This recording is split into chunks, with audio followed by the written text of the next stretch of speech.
Posgrados de Universidad Mayor presenta. Luego de lo que vivimos como país el 27 de febrero se generaron distintas psicosis y por supuesto la ciudadanía tiene la necesidad de entender de qué manera organizarse y enfrentar las emergencias, pero también como ciudadanos tenemos la responsabilidad de informarnos y de informar. Para eso hoy existe la Red Nacional de Emergencia. Conversamos con su director en esta mesa de diálogo.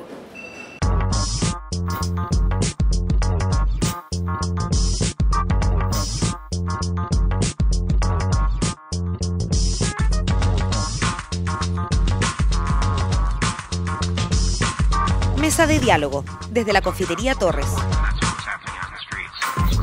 Estamos con Pedro Berríos, ingeniero en informática, bombero hace 13 años de la 10ª Compañía de Ñuñoa, director de la Red Nacional de Emergencia, una ONG dedicada a informar, comunicar y prevenir a la comunidad sobre eventuales emergencias. ¿Cómo están ustedes? Bienvenidos a una nueva mesa de diálogo. Nos reunimos como siempre desde este clásico en el centro de Santiago. Ya es nuestra casa en esta segunda temporada, la Confitería Torres, instalada desde 1879 en este lugar y que nos acoge desde el año pasado. Y por supuesto, llegamos a ustedes a través del mostrador televisión. Saludamos a quienes se conectan con nosotros a través de las redes sociales, los que nos siguen en Twitter, en Facebook, los que semana a semana nos van enviando sus preguntas y que también van compartiendo los temas que debatimos en esta mesa de diálogo. Hoy día queremos hablar acerca de tal vez una psicosis que se empieza a formar también en la población y la manera correcta de enfrentar las emergencias. Claro, tenemos gente que está diciendo que hay temblores que si se pueden predecir o no, qué es lo que pasa, las maneras correctas de reaccionar. Estamos con Pedro Berrío, que nos acompaña de la red de emergencia, a quien sigo por cierto en Twitter y que ha sido de información muy útil para mucha gente, sobre todo para la gente de los medios de comunicación también, pero me imagino que para la ciudadanía. ¿Tienen cerca de 60.000 seguidores ya? 112.000. 112.000 seguidores. Y cuéntame un poco cómo surge la Red Nacional de Emergencia. Mira, bueno, primero que todo saludarte, Ryan, darte las gracias por la invitación y en realidad consideramos que este tipo de alternativas de poder comunicarnos masivamente a la población por medios de comunicación masivo es súper importante porque el tema de la emergencia no es un tema que se acote solamente a un área de la población ni a los organismos de emergencia. Nosotros creemos que hay que romper ese paradigma y acercar todo el tema de la prevención, de la información a la ciudadanía. Es por lo mismo que nosotros creamos ya hace prácticamente 2 años la Red Nacional de Emergencia, una ONG ciudadana que funciona prácticamente en todo el territorio nacional e insular. Y la verdad que solamente con el objetivo de informar y mantener canales de comunicación disponibles en caso de producirse diferentes tipos de eventualidades, como un sismo de mayor intensidad, temas volcánicos, aludes, etc. Chile es un país que lamentablemente por su geografía y ubicación está propenso a muchos de estas situaciones. Entonces, existe mucha ansiedad en las personas y mucho miedo. Entonces, ¿qué es lo que hicimos nosotros? Agrupar a esta red de gente y poder informar masivamente qué es lo que ocurre realmente en las diferentes regiones del país, cuáles son los alcances de la emergencia, y así la gente inmediatamente, su nivel de ansiedad y miedo baja considerablemente. De hecho, ya hay estudios internacionales que señalan que las redes sociales, tanto los organismos públicos como organismos privados, como en el caso nuestro como corporación, al entregar una información preliminar, inmediatamente la gente, al tener la información o al escucharla por radio, baja esa ansiedad y baja el miedo al saber qué es lo que está pasando. Claro, el miedo a lo desconocido en el fondo se controla. Exactamente. ¿Quiénes forman la red de emergencia? La red de emergencia ya es una red articulada que la componen más de 600 personas, como te decía, en todo el territorio nacional, y muchas de estas personas tienen vinculación a la emergencia, porque hay gente que son bomberos, radioaficionados, gente de la Cruz Roja, Defensa Civil, y un pequeño porcentaje que son particulares, que se han sentido motivados y llamados la atención por el tema de las redes sociales o las herramientas de dispositivos móviles, a poder informar desde cada una de sus localidades. Y aquí se transforma en una suerte muy importante, y de hecho también que lo leíamos en la semana pasada, el cofundador de Twitter señaló que se han dado cuenta que tanto Twitter como la plataforma de Internet es un medio tan rápido de información que permite tanto a organismos públicos como privados poder hacer patrones de información masiva en caso de emergencia y poder responder más rápido. Okay. ¿Ya? En el caso nuestro es un ejemplo fiel y de hecho yo siempre se lo comento cuando converso con algunos amigos que son académicos o de algunas universidades que son dignos de estudio, porque la verdad que tanto a nivel sociocultural como a nivel de la sociedad del conocimiento, por ejemplo, cuando se produce un evento, por ejemplo un evento sísmico que abarca varias regiones del país, y la gente informa rápidamente por Twitter, por ejemplo, se hace una triangulación automática donde el posible epicentro. Imaginémonos un mapa en donde está todo Chile y empiezan a aparecer puntitos que la gente que está informando. 3 Mercalli, 4 Mercalli, 5 Mercalli, 6 Mercalli. Entonces, eso inmediatamente te da una ubicación posible del epicentro. Y eso nosotros lo informamos en tiempo real por las redes sociales y en realidad llegamos muy a la par o en algunas oportunidades minutos antes que la información oficial. En el fondo, lo que se hace es también considerar como una fuente de información al testigo, al que lo está viviendo. De hecho, es un tema no menor. Nosotros tuvimos una invitación hace un par de semanas atrás al Palacio de la Moneda, a petición del mismo presidente de la República, por medio de su coordinador de Ciudadanos, ¿ya?, que es el asesor presidencial Felipe Alessandri, en donde nos invitó para que le mostráramos nosotros el modelo de trabajo ciudadano y se encontró realmente sorprendido cómo la organización civil, los ciudadanos, que realmente muchos critican, pero cuando están correctamente organizados y bajo un alero de una institución, pueden ser una herramienta muy útil para la protección civil en todo el territorio nacional. Entonces ellos nos entregaron el beneplácito de la moneda, en que nuestra organización se siguiera potenciando y siguiera creciendo a lo largo del país, porque en realidad era para directo beneficio de las mismas personas. Aquí una organización sin fines de lucro, que tiene alianzas estratégicas con diferentes instituciones, ya conocemos la alianza que tiene con Radio Biobío, una importante alianza. ¿Por qué nosotros consideramos importante? Porque no todos tienen celular, ¿cierto? A pesar de que es muy masivo, pero... A pesar que es muy masivo porque... Y además convengamos que también en momentos de emergencia no siempre funcionan los celulares. Claro, bueno, ahí después vamos a hacer una observación al tema. Ya. Pero, por ejemplo, ¿por qué es importante llegar a un medio de comunicación masivo? Por ejemplo, Radio Biobío, 41 estaciones a lo largo del país. Informando de manera independiente. Informando de manera independiente. Entonces, la gente, por lo general, cuando ocurre una emergencia, se corta la luz, va al auto... Claro. Radio Biobío y escucha. Entonces, cuando nosotros le estamos alimentando a Radio Biobío junto con lo que están entregando las mismas personas por medio de la línea que tiene la Radio Biobío, se genera una suerte de triangulación, lo mismo que hacemos nosotros, pero en vivo. Entonces, los conductores, a ti te ha pasado en realidad cuando, por ejemplo, no sé si tú estabas en el estudio cuando fue un corte de luz por el incendio en la fábrica en Huachuraba, sí. Y nosotros le decíamos, el corte de luz es por el incendio. Claro. Y Onemi, que la sacó por otra radio, no, el corte de luz no tiene afectación por el incendio. Nosotros sí, porque nosotros nos informaron bomberos que se cayó la torre de alta tensión. Y ustedes lo confirmaron por nosotros, y después, en una hora después, la autoridad... Y además había muchos testigos que estaban viendo exactamente que esto estaba pasando. Entonces, ¿qué es lo que pasó? Información se trianguló y se entregó, y a la hora la autoridad dijo, no, efectivamente... ¿Por qué ellos se demoran? Porque ellos tienen que mandar al encargado comunal o al encargado regional a ver in situ qué es lo que está pasando. Y en ese trayecto pueden pasar 30 minutos, 45 minutos, pero la gente decía, puta, ¿qué diablos? Tenemos 7 comunas sin energía, hay un incendio de proporciones, ¿qué pasa? Hay una nube gigante. Hay una nube gigante. Entonces, y frente a eso, Pedro, es válido también preguntarse, en el fondo, ¿cuál es la manera como de filtrar la información que viene desde la ciudadanía? Porque por más que pueda haber una buena intención, exacto, en el fondo de parte de los ciudadanos de querer contar lo que está pasando, entiendo también la postura de la ONEMI, más allá de la información tardía, de tener que chequear la fuente, en el fondo, tener que chequear que efectivamente esto esté pasando. ¿Cómo lo hacen ustedes para no entregar una información errónea? O sea, nosotros igual ahí estamos como un poco al límite. ¿Por qué? Por el mismo tema de hacerlo rápidamente, claro, y de repente también pasa en la radio, por querer sacar la información rápido al aire, uno tiende a saltarse algunos filtros, pero algunos filtros que siempre dentro de un rango. No podemos tomar cualquier información y lanzarla sin una verificación previa, ¿ya? Nosotros tenemos protocolos de chequeo de información, como tenemos gente en todas las regiones. Tenemos 2 cabezas de integrantes en cada región, que son nuestros controles regionales. Y bajo ellos están todos los voluntarios de esa región. Por ejemplo, Rancagua. Ocurre algo que está ocurriendo, por ejemplo, en San Vicente Tahuatahua, hay una fuga de amoníaco que suele ocurrir mucho en el tema de los frigoríficos, y a nosotros nos informan de primera fuente un integrante nuestro que es bombero. Perfecto.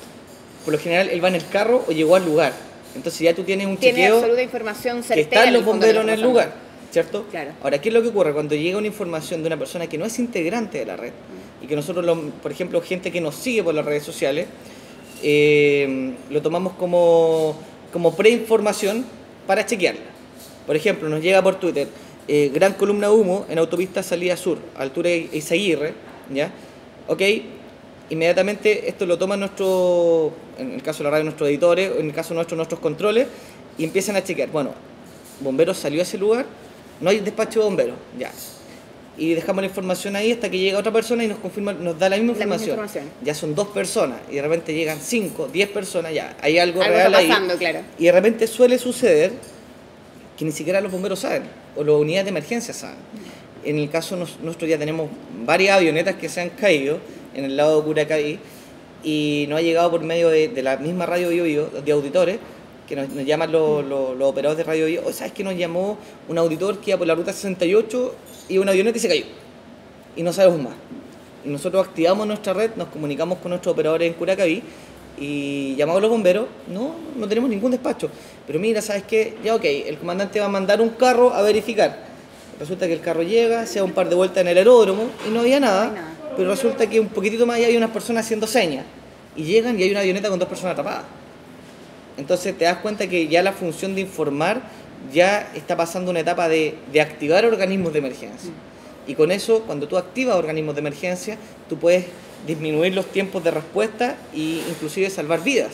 Claro. Porque cuando en el tema, por ejemplo, de la emergencia, yo soy bombero hace 13 años, operador de rescate vehicular, hay un tiempo que se llama la hora dorada, que significa que es 1 hora, 45, 60 minutos, de ocurrir una emergencia y que esa persona, si no recibe atención médica dentro de esos primeros 60 minutos, aumenta considerablemente el riesgo de muerte. Si los organismos de emergencia llegan dentro de esa hora dorada, es bastante probable que se salve. ¿Te das cuenta? Y en ese sentido, entonces, la información ciudadana pasa a ser vital. Entonces aquí hay una suerte, informar rápidamente a la ciudadanía y a los organismos de emergencia competentes. Nosotros tenemos muchísimos ejemplos reales y de hecho nosotros los subimos a YouTube y invitamos a la gente que pueda buscar en las redes sociales y en YouTube, en Red de Emergencia. Nosotros tenemos mucho audio grabado nuestro, por ejemplo, de sismos, de alud. Por ejemplo, nosotros le avisamos el 13 de marzo, hubo una alud importante en Camiña, al interior de la primera región, y resulta que nosotros nos avisaron por Twitter. Y aquí se vivió una suerte como tú me comentas. Pero ¿cómo tú le crees a esa persona sin tener que informarlo masivamente y generar un pánico? Entonces, ¿qué hacemos nosotros? Tomamos esa información y nos comunicamos con diferentes estaciones en Camiña. Cuando no hay acceso por teléfono, empezamos a activar nuestros enlaces radiales por medio de los radioaficionados. Y si no, llamar telefónicamente a alguna dependencia estatal, o resulta que llamamos a Carabineros de Camiña, no había caso. No contestaban. Buscamos por internet y encontramos el teléfono, un celular, era como un hostal. ¿Ya? En el interior de esta localidad. Aquí puede haber gente que puede saber de qué se trata. Claro. Ya. Llamamos, yo llamé personalmente y me contestó una señora desesperada, llorando.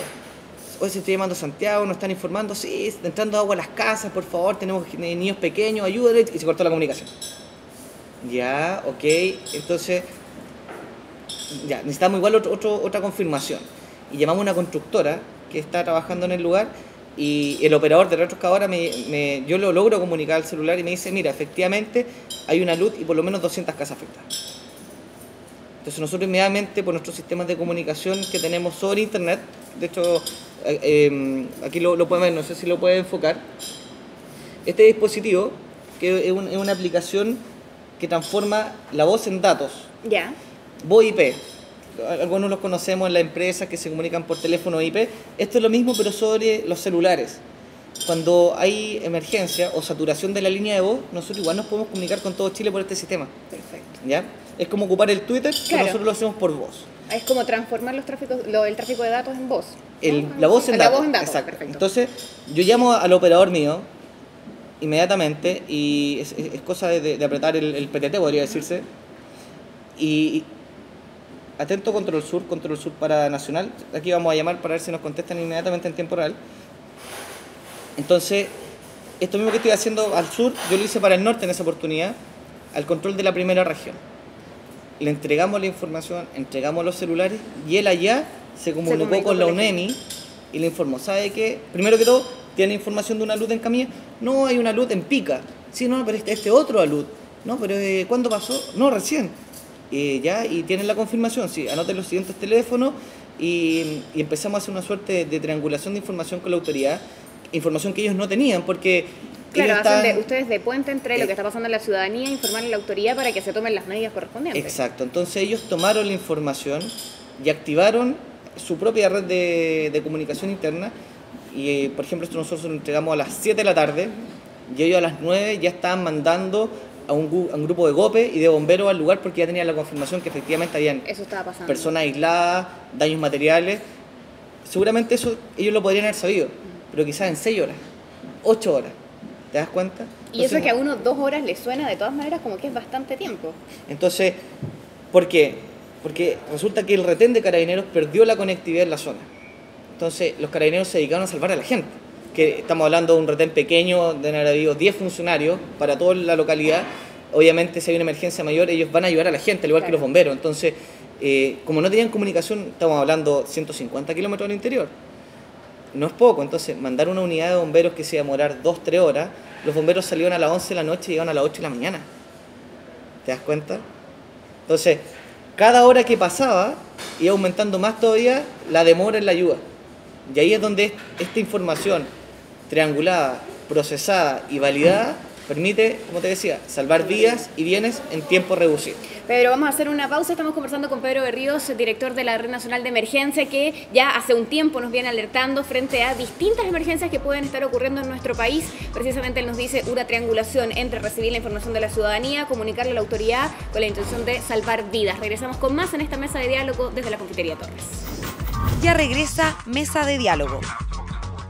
MBA, especialidades médicas y odontológicas, diplomados y magíster. Encuentra en Universidad Mayor el posgrado que buscas. Programas de alta especialidad y nuevas tendencias. Si sabes lo que quieres, encuéntralo en Posgrados Universidad Mayor. Nuevo Campus Alonso de Córdoba Las Condes. Estás viendo Mesa de Diálogo. Segundo bloque de la mesa de diálogo desde la Confitería Torres. Conversamos con Pedro Berríos de la Red Nacional de Emergencia, que nos acompaña y que nos ha dejado algunos temas sobre la mesa, como la necesidad en el fondo de entregar la información correcta en el momento oportuno con la intención de salvar vidas y de entender también que la información entregada en ese momento baja el nivel de ansiedad en la población, lo que nos ayuda en el fondo a controlar esto que se llama el pánico masivo que puede generar cualquier tipo de emergencia. La necesidad también de generar un protocolo de información masiva y cómo a través de voluntarios de la sociedad civil organizada se puede ayudar también a las organizaciones que son gubernamentales o que son del Estado y que tienen también esta misión, misión que por cierto ha sido bastante cuestionada en el último tiempo, Pedro, y te quiero llevar un poco hacia ese lado. El trabajo de la ONEMI y del CHO ha sido profundamente cuestionado, no solo desde la ciudadanía, sino incluso desde otros organismos de la misma autoridad. Los medios de comunicación también hemos sido muy críticos frente a ese trabajo. Considerando que ustedes, en el fondo, tienen que también trabajar muchas veces, me imagino, junto a ellos o entregándoles información de lo que ustedes recogen de la ciudadanía, ¿cuál es tu mirada de estos organismos y, por cierto, de el descrédito que se ha generado de ellos en el último tiempo? Mira, la verdad que aquí hay un tema súper importante que va un poco más allá de las instituciones que se están cuestionando, ¿ya? Yo creo que la ciudadanía es muy crítica, demasiado crítica, y obviamente hay temas políticos de repente que se mezclan y que dañan aún más de repente la imagen de algunas instituciones. Ahora, sin dejar en claro que han existido errores del pasado que han repercutido en el presente y han estigmatizado los nombres, por ejemplo, el CHOA, ONEMI, que solo por el tema de nombrarlo tienden a ser cuestionados inmediatamente. Personalmente, nosotros venimos haciendo un trabajo con ONEMI hace un par de meses atrás, y la verdad que personalmente yo encuentro que se ha mejorado mucho la ONEMI que está actualmente a lo que era la ONEMI hace 2 años atrás. Entonces, la ONEMI que en el fondo se volvió popular el 27 de febrero. Exactamente, donde no funcionó ningún protocolo, ningún enlace. Ya lo conversaban antes con Daniel. Muchas personas el 27 de febrero teníamos en nuestros celulares la información del epicentro antes de las 4 de la mañana y se sabía que había riesgo de tsunami. Entonces, que nadie le había informado a la presidenta, que la gente encargada de la ONEMI no tenía la información. Que no tenían los equipos. Que no tenían los equipos, que no tenían los vehículos, que no habían conductores. No había pilotos. Fue una suerte de tragedia griega a gran escala y que lamentablemente costó la vida a muchas personas. Entonces, eso mejoró, hay modelos de enlace mucho mejor ahora. Pero obviamente han habido eventos que han nuevamente traído al tapete público estas situaciones. Y ahí es donde quizás la ciudadanía no sabe que han existido mejoras en los sistemas. Entonces, ¿qué es lo que se critica ahora? Quizás no se critican los medios de enlace, porque los medios de enlace están, ¿ya? Hay saturación telefónica, hay enlaces radiales, ok, hay comunicación entre los entes estatales, tanto militares como civiles claro. ONEMI con la Armada, funcionan, no se caen. Pero ahora viene la suerte cuando evacuamos. Y ahí es donde toda la gente critica. Esto de la evacuación preventiva. La famosa evacuación preventiva.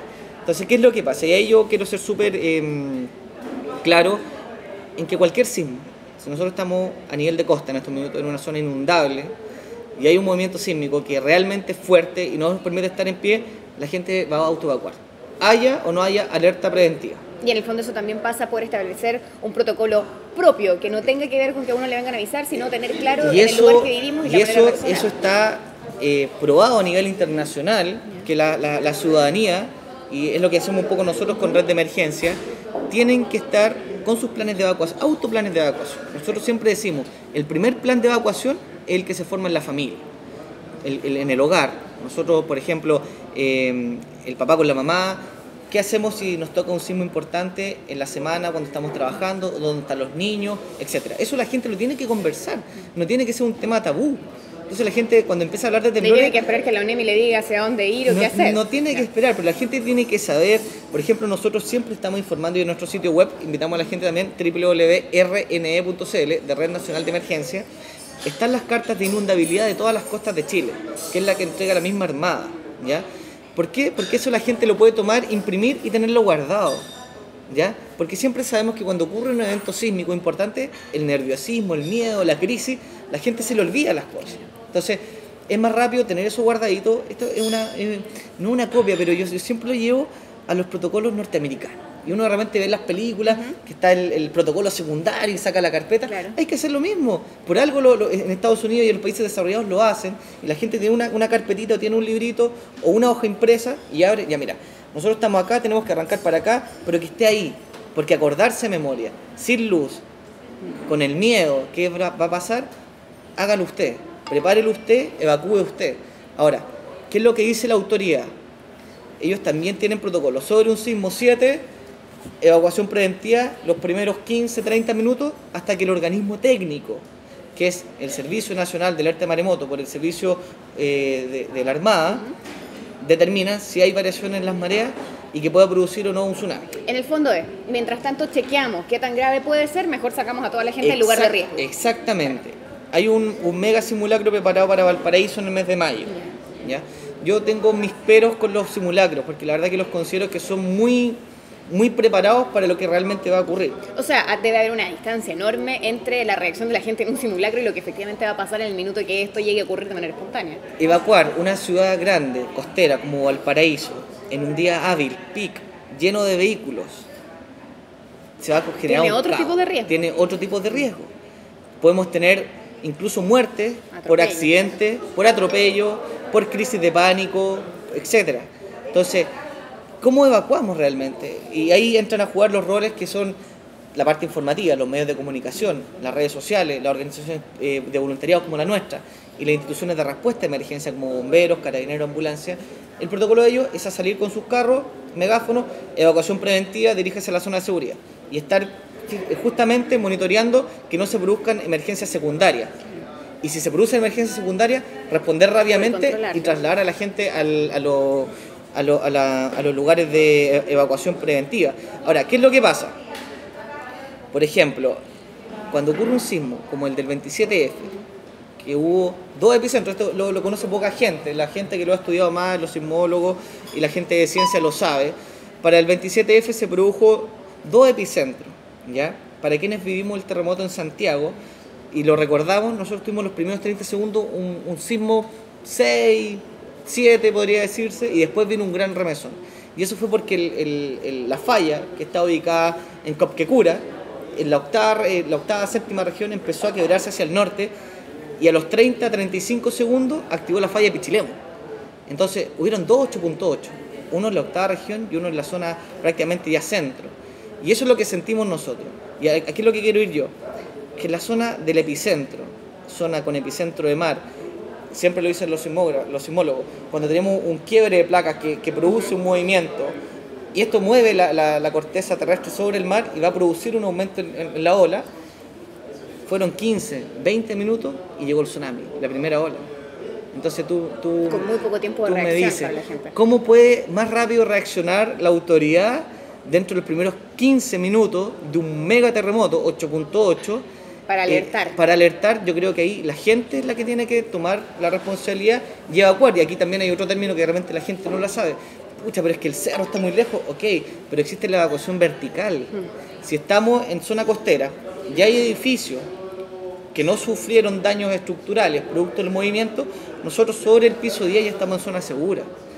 Hay mucha gente que realmente no lo sabe y dice, pero ¿cómo voy a bajar 15 pisos y más encima subir el cerro? Claro. No, manténgase ahí y mantenga una radio a pila, una linterna y su kit de emergencia preparado. Y eso permite salvar vidas y permite disminuir este tema de crisis colectiva, en todos querer evacuar a la zona segura, y al final muchos quizás no lo van a lograr porque se van a caer y van a generar accidentes secundarios, y en realidad se producen estas crisis que llaman obviamente a no evacuar en los tiempos específicos y a generar este caos, y en que los organismos de emergencia se tienen que abocar a responder a esta emergencia secundaria en vez de estar preocupados del gran flujo de gente, evacuarlo al lugar seguro. Pedro, tú dices, por ahí la gente en el fondo no se ha enterado de que sí ha habido mejoras en estas instituciones que hoy día siguen siendo cuestionadas.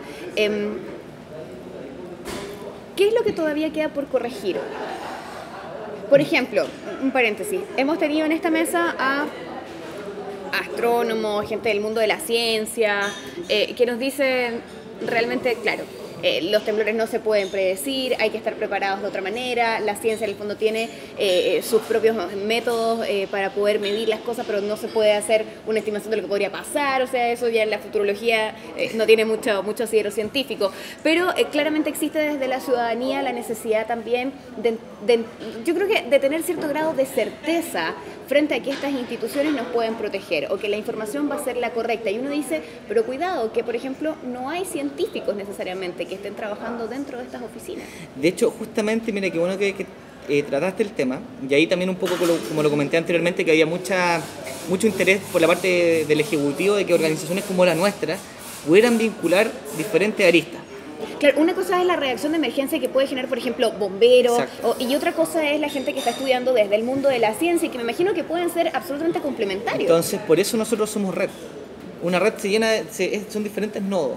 Y tú tienes un nodo informativo, por ejemplo, Radio Biobío, ente informativo, bombero, un ente reaccionario, primera respuesta en la emergencia, y nosotros tenemos una parte científica.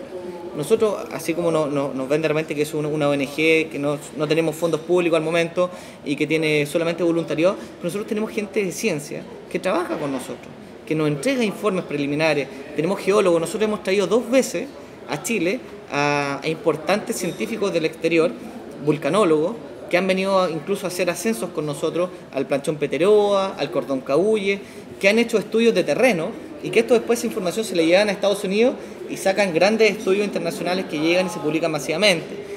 Entonces, así como no hay que hacer oídos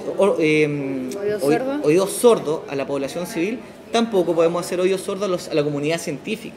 Entonces, ahí es donde organismos internacionales, por ejemplo,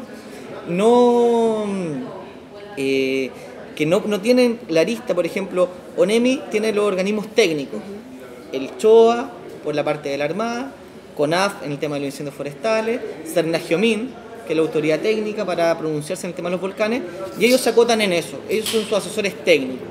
Entonces nosotros lo que estamos haciendo es una suerte de asesores científicos que informan a través de nosotros o nos pueden entregar estudios preliminares, nosotros los revisamos y si consideramos que es importante se los entregamos para que lo verifique el ente oficial. Ahora, si ellos lo quieren considerar o no, bueno, es cosa de ellos, pero nosotros como ONG lo estamos entregando y estamos, por ejemplo, monitoreando que hay ciertos lugares del país donde hay eventos volcánicos que tienen relación con eventos sísmicos y que están en estudio, o hay temas de volcanes que están bajo la corteza marina, frente a los vilos que están en movimiento, y esas cosas no las saben ni la población civil, y algunas autoridades civiles las saben, pero no las estudian más allá. Entonces, en resumen, lo que queremos ir nosotros es que vincular sociedad civil con sociedad técnica y científica es fundamental. Porque así, como pueden salir estudios preliminares, a uno le pueden dar una antesala, quizás que lo que va a ocurrir en 5 años más o 10 años más, por ejemplo. Y generar una mejor preparación. Y generar una mejor preparación sin asustar a la gente. Ya, Pedro, vamos a hacer otra pausa. Estamos en esta mesa de diálogo desde la Confitería Torres, hablamos acerca de las emergencias y quiero recordar la página www.rne.rednacionaldeemergencia.cl, donde ustedes pueden encontrar también más información frente a este trabajo que organizan estos voluntarios y que nos ayudan precisamente a entender de qué manera reaccionar ante las emergencias. Regresamos con más. Ya regresa Mesa de Diálogo. Estás viendo Mesa de Diálogo. Tercer bloque de nuestra mesa de diálogo, momento que siempre saludamos a la Universidad Mayor, que nos acompaña. Puedes encontrar en la Universidad Mayor programas de alta especialidad, nuevas tendencias, todo esto en el área de posgrado. Si sabes lo que quieres, entonces encuéntralo en la Universidad Mayor, que nos acompaña también desde la Confitería Torres haciendo mesa de diálogo. Te quiero preguntar, Pedro, por lo que ha pasado en nuestro país frente a esta necesidad de saber con anticipación si va a haber un temblor o no, y la gran cantidad de personajes que aparecen diciendo que sí se pueden predecir los temblores. Hemos tenido esta visita de unos brasileños que aparecen con algunas teorías, dicen que algunas de ellas sí tienen asidero en el tema como probabilístico matemático.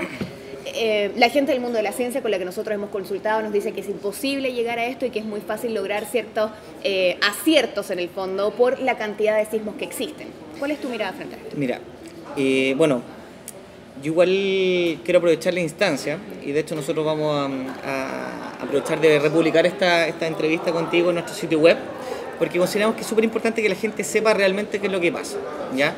Hay un grupo de científicos X de Brasil, del grupo Quake Rate Alarm, que tienen un estudio basado en un método científico, ¿ya?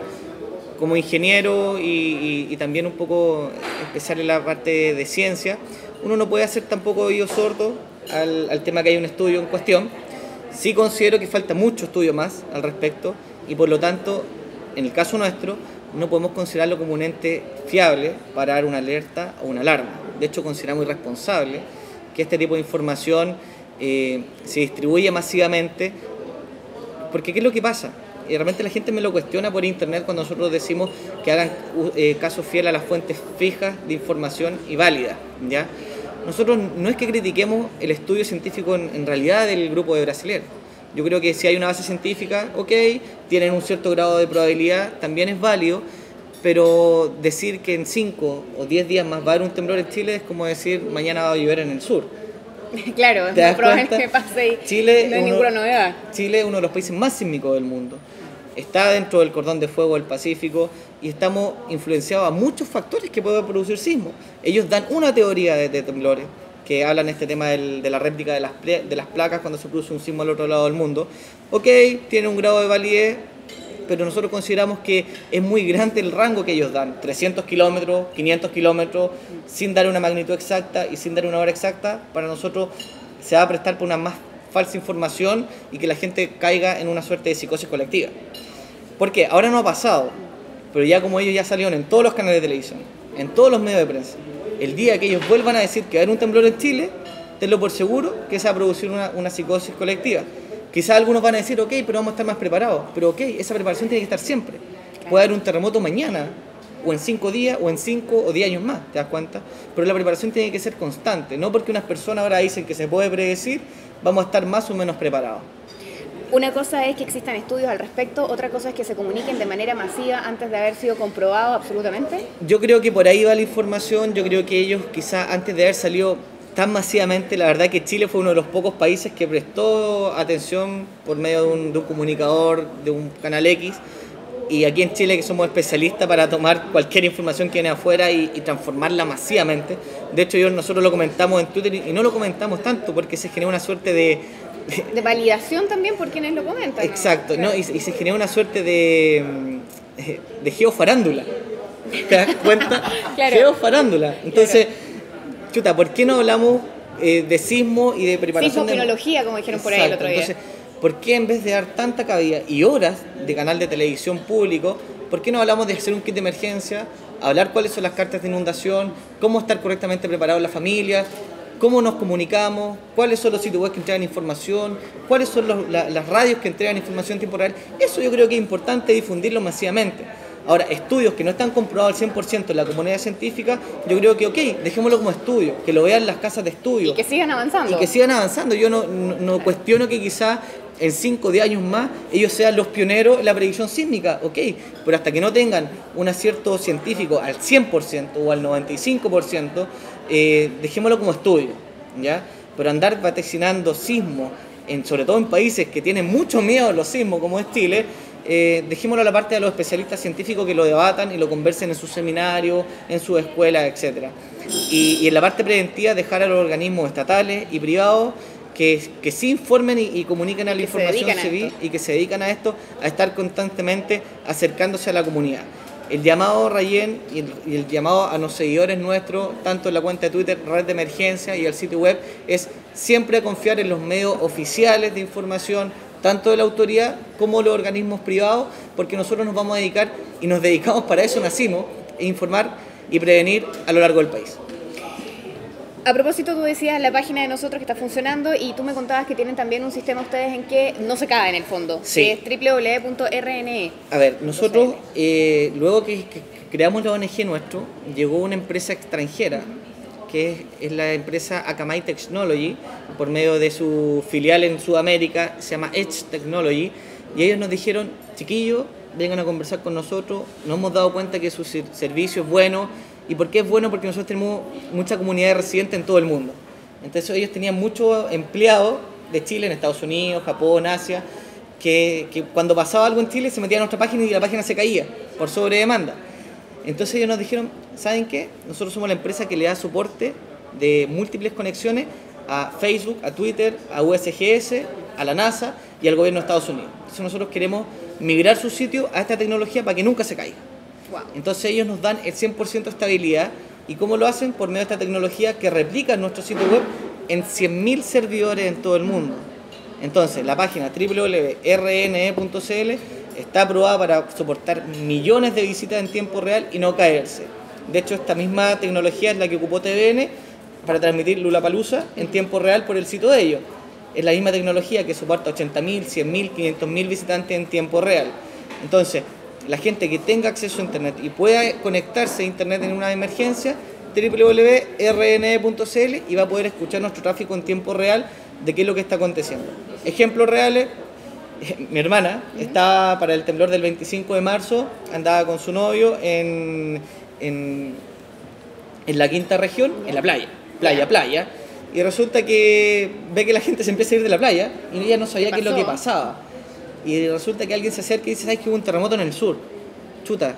Y ella agarra su teléfono, una BlackBerry, y carga la aplicación que es Police Scanner, que es una app que existe para todas las plataformas de celular, que se conecta con nuestra red, y aprieta el botón y empieza a escuchar evacuación preventiva del borde costero desde la cuarta región hasta la séptima región por sismo de mayor intensidad. Ok, listo, ¿sabes qué? Vamos claro, a una zona segura.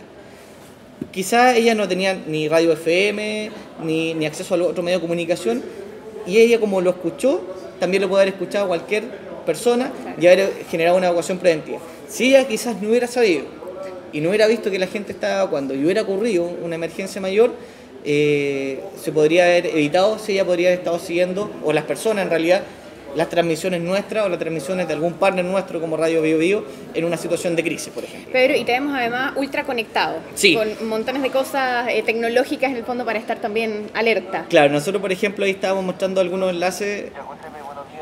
¿Ahí se escucha algo? Ponlo ahí está. Yo transmitiendo desde la ciudad de Talcahuano al momento. Estamos con una temperatura de 16 grados. Entonces, este sistema, como te lo comentaba antes en off, a nosotros nos permite conectar a todo Chile en tiempo real por el canal de banda ancha de los celulares, el 2G, 3G, futuro 4G cuando esté disponible en el mercado. Entonces, cuando la red análoga se cae o colapsa, ¿ya?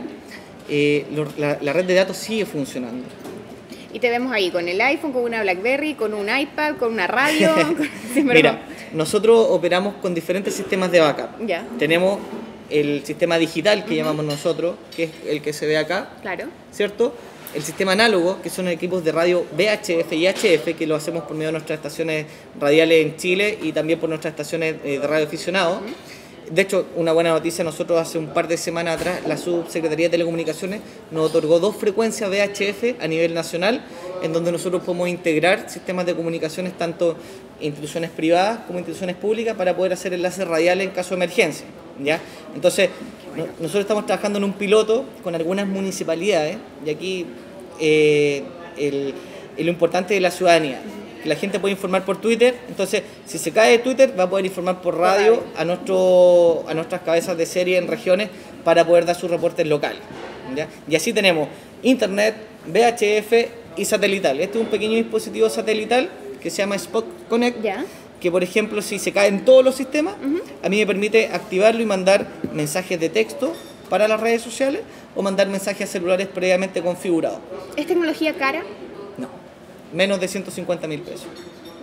Este dispositivo, nosotros estamos haciendo un concurso público con el gobierno y esperamos poder disponer de uno de estos dispositivos por región, que en el caso de que, si ni Dios lo quiera, perdemos enlace, por ejemplo, con el Norte Grande, nuestro coordinador activa esto e informa.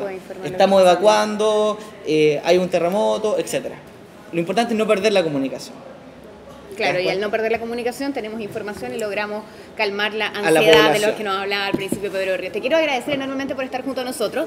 Te vamos a hacer entrega de algunos regalos que las marcas que trabajan junto a nosotros siempre hacen llegar. Este bestseller, uno de los más vendidos en este momento en los Estados Unidos, El Jardín de las Bestias, que habla de el Berlín nazi, es un thriller de historia y de política que te vamos a hacer entrega. Y también, muchas gracias, Rayán. Claro, Feria Chilena del Libro, acompañando la tradición de lectura en nuestro país hace más de 60 años. Y también la Vinoteca, que está junto a nosotros y que nos envía regalos para nuestros invitados. Acaba Reserva Chono de regalo para ti, Pedro, así que lo disfrutes mientras no tengas que manejar, no hay ningún problema, que es lo que, claro, nuestra nueva ley ha dejado muy claro, así que va de regalo también para ti. Muchas gracias, Rayán, y también a la Vinoteca por el presente, al igual que el bestseller. Que la feria, sí. Te queremos agradecer por no solamente estar con nosotros, sino por ayudarnos a entender en el fondo cuál es la manera correcta de reaccionar ante las emergencias, entender que las instituciones que tal vez pueden estar cuestionadas sí han tenido mejoras, pero que tal vez lo más importante es que cada uno de nosotros como individuos, miembros de una ciudadanía, tenga claro también la manera de reaccionar. De hecho, y para finalizar, Rayán, eso, la gente de repente cuestiona mucho, critica mucho, entonces nosotros invitamos a la gente que critique y cuestiona mucho, que trabajen con nosotros. Si usted considera que la autoridad local le falta información, trabajen con nuestra ONG, que es una ONG privada, independiente, y que podemos acoger esa información de la gente y que su crítica se transforme en algo constructivo. O sea, trabajemos por el bien de nosotros mismos, de nuestra ciudadanía. Las instituciones funcionan, los organismos estatales funcionan. Hay que darle tiempo que mejoren, sí, algunos engranajes, pero nosotros, como responsabilidad social y responsabilidad ciudadana, nos vamos a dedicar a que la ciudadanía esté correctamente informada y preparada para superar la emergencia a lo largo del país. A seguirlos entonces a través de Twitter en @reddeemergencia y también en el sitio web www.rne.cl. Gracias por estar con nosotros, Gracias, mucha Rayán, suerte y nos tuiteamos. Por supuesto, para eso Hasta estamos. la próxima.